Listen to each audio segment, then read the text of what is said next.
इतिहासकालीन मल्हारराव होळकर, अहिल्याबाई होळकर हे धनगर वंशातलेच होते आणि त्याही प्राचीन कालामध्ये चंद्रगुप्त मौर्य सम्राट अशोक हे सुद्धा त्यांच्याच वंशातले राज्यकर्ते होते.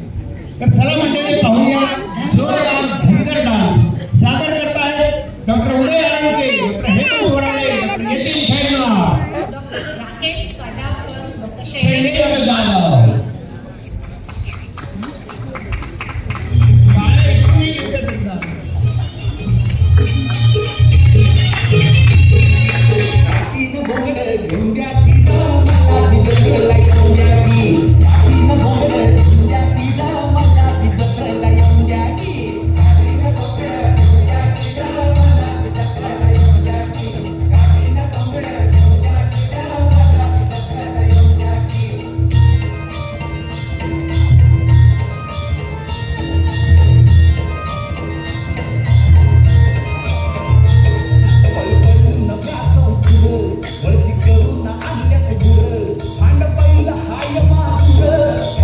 Got